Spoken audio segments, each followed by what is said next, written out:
Are we allowed to take pictures? Yes. Okay. Yes. By all means.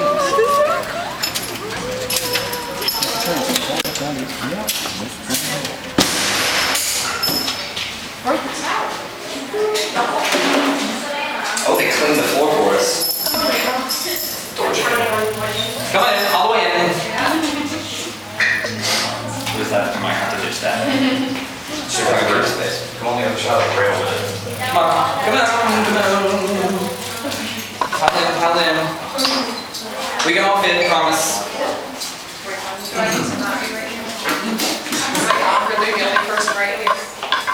No, they can come on in. Come on, y'all. Get close. Get all the way up there to the tower. And then last person, close the door behind you. Don't slam. Okay. Alright, so you are now inside the most holy place of NC State. Sacred from there. So the tower itself being built as a memorial. Being built to memorial to those men who attended this university in any way, shape, or form, and then went off to World War I and did not return home for whatever reason. Some were killed in action. Some got the Spanish flu and died. Some died in training. Some died in transit. There were many stories, and those are the stories that Ruth and Michael especially are helping us to discover, because we found it a travesty that no one knew anything about these people. Who are these people? Why are they here? What do they do? There's nothing anywhere, anything that tells us who they are and why our most important icon is even here. So we thought that was a travesty. We decided to research and find out who these people are. So we are, where are we at? What name are we on? Pickle? Fish. These are in alphabetical order, so the second column, fourth one down. Yes, I just finished Morse. And we've discovered some crazy things you would not even believe. Things like some of these people went to UNC too, and some of these people had a really crazy life. Some of these people had kids. Some of these people were 16. So there's an amazing story behind each one.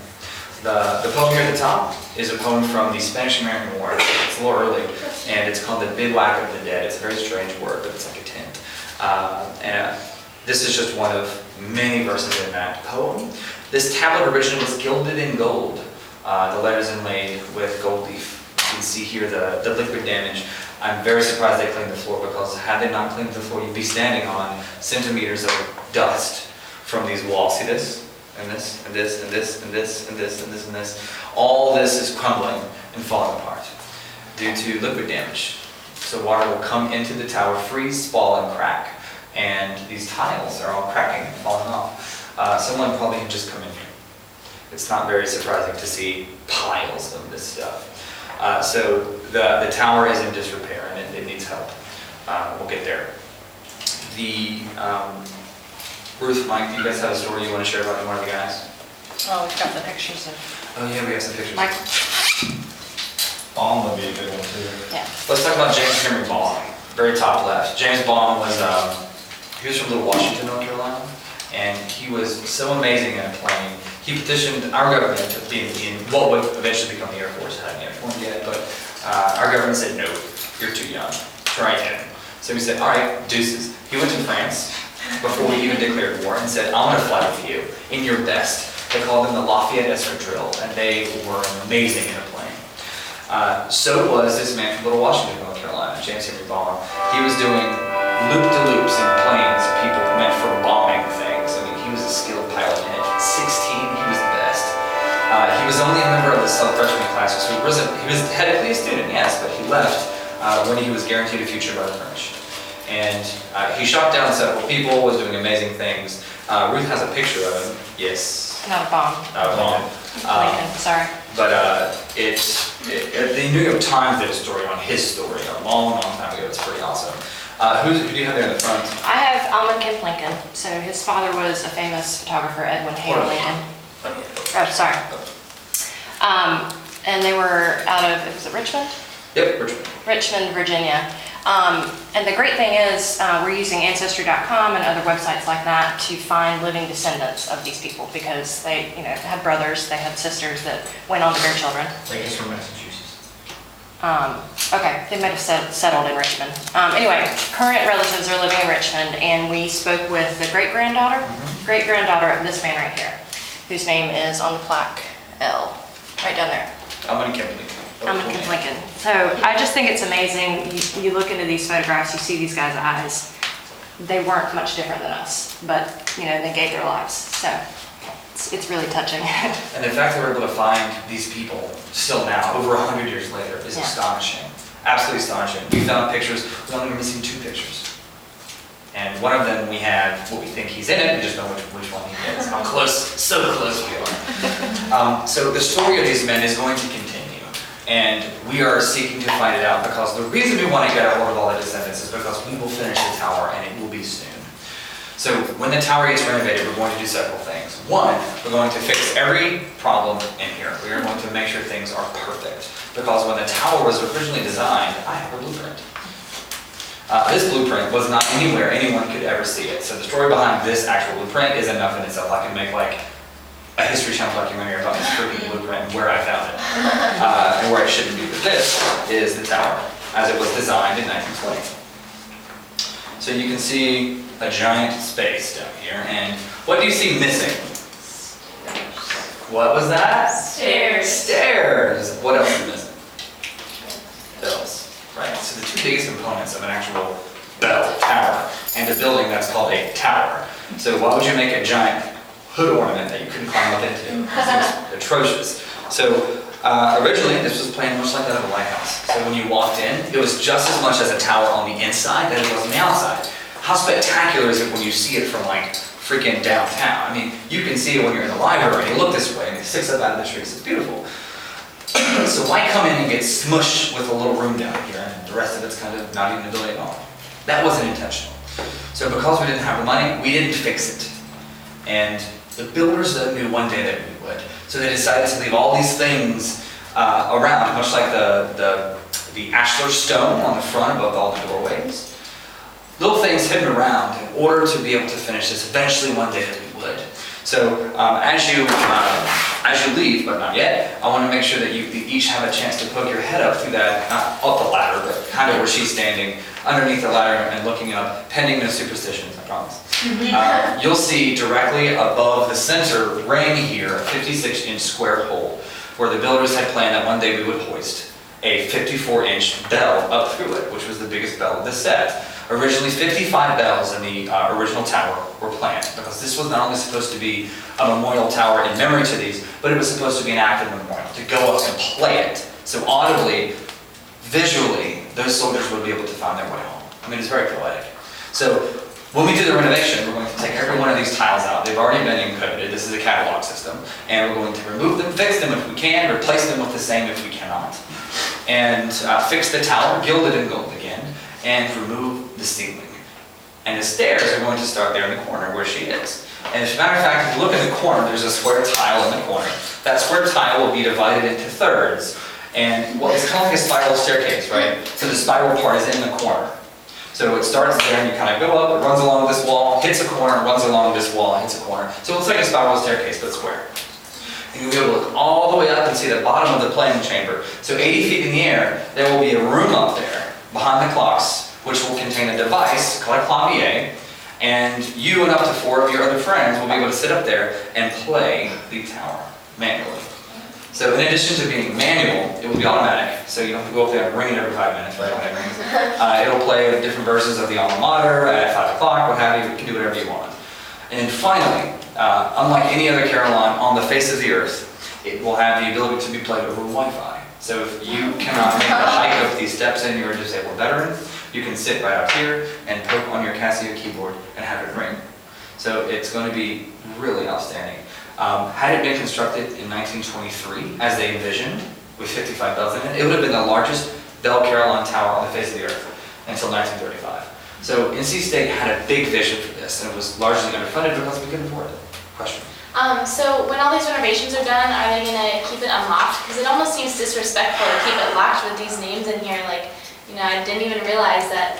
I don't know. Like, it just seems disrespectful to keep it locked all the time. That's my point. I mean, I have no other thing to add to that. That's perfect. That's how I. Is it gonna be unlocked though, or only during certain times? I think the thing is you have to play with politics, and with everything there's politics. The one thing I've learned starting this project, you have to please everybody. Even people who live over here and have nothing to do with it, and well, they want their 2 cents in it. They want to say something, and they want to say no to something. And I'm like, stop saying that. You're just grumpy and old. And you don't like change, because it's always been that way, right? People accept things for the status quo. And the only people who change things are the people that go against the status quo. So you gotta piss off somebody, do it. There's people that are mad that we want to put the bells in the bell tower. Why? As ridiculous as that is, It's so silly. I know, you have to ask them because they're obviously a little off. and they are also old. So we will eventually have a full carillon system in here, and it will be playable. I think for building code purposes, we're going to keep the original stairwell, which is only 30 inches wide. That's enough for one person to walk up. Because of that, for code reasons, we have to, I think the solution is maybe like a velvet rope, kind of in front of the stairs, but maybe 8 to 5 leaving this open. We've got so many ideas for this room. You want to talk about the Purple Hearts? Yeah, one of the things, the Purple Heart, I mean, most people associate it now because it's a thing you can still get, but during World War I, they actually discontinued it, actually from the Revolutionary War kind of up until that point. And after that fact, in the 30s, they're like, wait a minute, we should bring back the Purple Heart. A lot of these guys, died or injured in World War I, should have gotten it. Tell me what is it? Everybody knows what Purple Heart is, right? No, tell me what a Purple Heart is. Okay, Purple Heart dates all the way back to the Revolutionary War. George Washington gave purple sashes to the men that had been injured. And it's the word you get if you're in war and you're injured, not by accident or anything like that. You've got to be injured in combat or killed, then you get the Purple Heart. So it's very. You can get it posthumously after you die too. Yeah. So they started awarding after the fact for a lot of these guys. Of course, all of our guys were dead, and there was nobody around to speak for them. And there's actually a group in North Carolina that's trying to get World War I veterans awarded posthumously their Purple Heart. So we're trying to.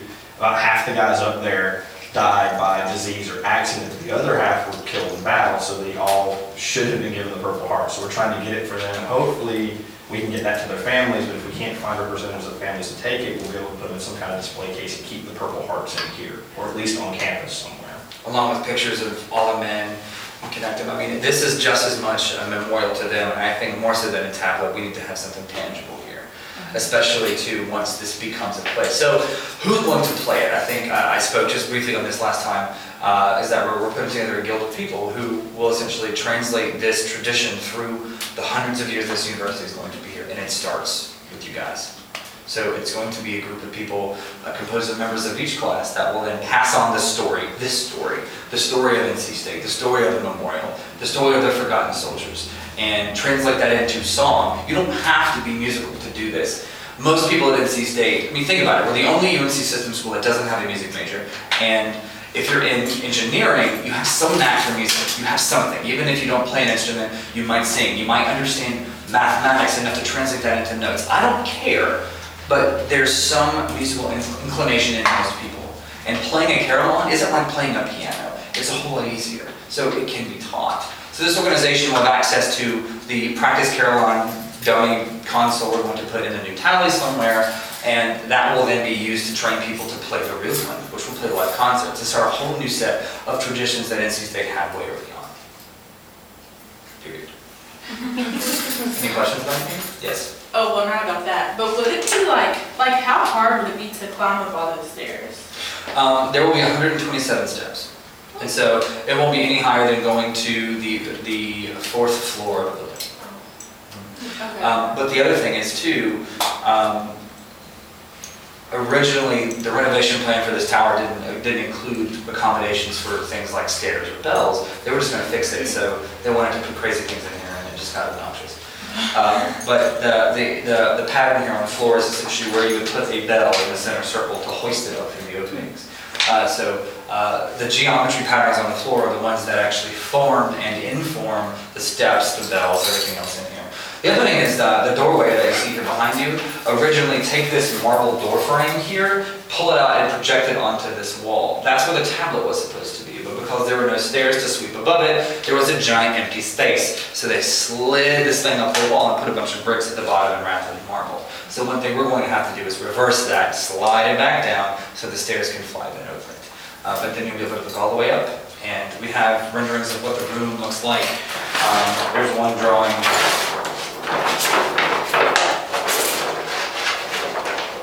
It's very small, but it is here. It shows you the steps from the side.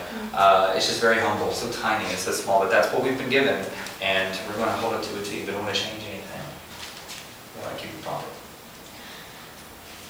Any questions? Any others? Yes. When is this gonna start? Right now, we have the first 5 bells and the entire frame to hang everything on. So we have the Christmas tree and a couple lights. We just need the rest of the ornaments. 3 of the bells are being held in the library in the west wing, or underneath the theater. And you can head up there, ring up the model of the completed Carolines there too. The other 2 bells are so big that we couldn't put them all in one place, otherwise they'd fall to the floor.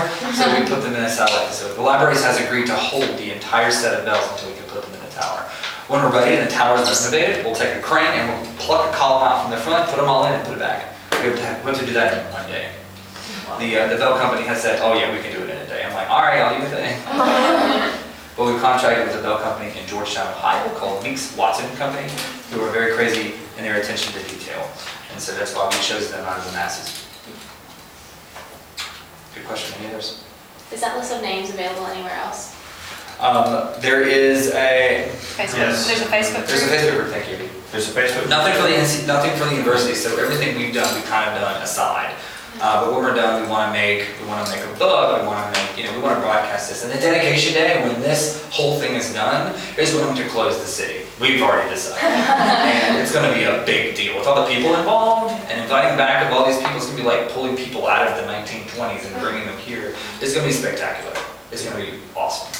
We've got cards over there when we get back outside, we'll let you guys have it. We've actually got the Facebook page on it that's got all this information and all the links to the guys as we're slowly doing the research for them. One more quick story. So you'll notice there's 35 names on the tablet, but does anybody remember the number that Matt said died at the beginning?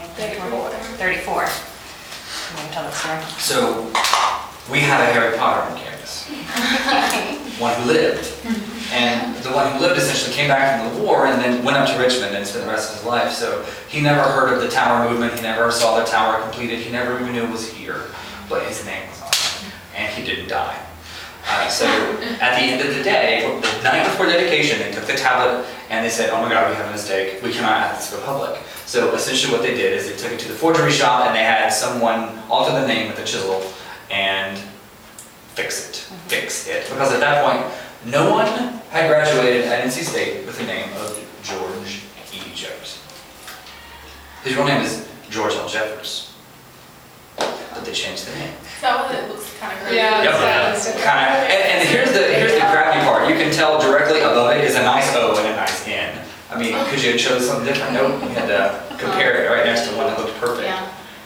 So G.L. Jeffers essentially was someone who lived. He died in 1964. Yeah. We actually had gotten hold of his son, and his son had never heard the story. And he said, "Wow, you just schooled me on it, and I'm 90 years old." Wow. It was a moment. It was crazy. Wow. He called me over Christmas in 2010, and I was just like, "You've never heard the story?" He's like, "No, my dad graduated from State College. I never looked back." And essentially, it was a blast. So he will be here during the dedication ceremony if he is alive. He was actually injured, that's why they thought he was dead fairly severely in the war. He came back, and as a result of his injuries, he really couldn't work for the rest of his life. And his son and grandson said that the injuries bothered him pretty much for their own. So he did escape unharmed. Technically, he still succumbed from his wounds.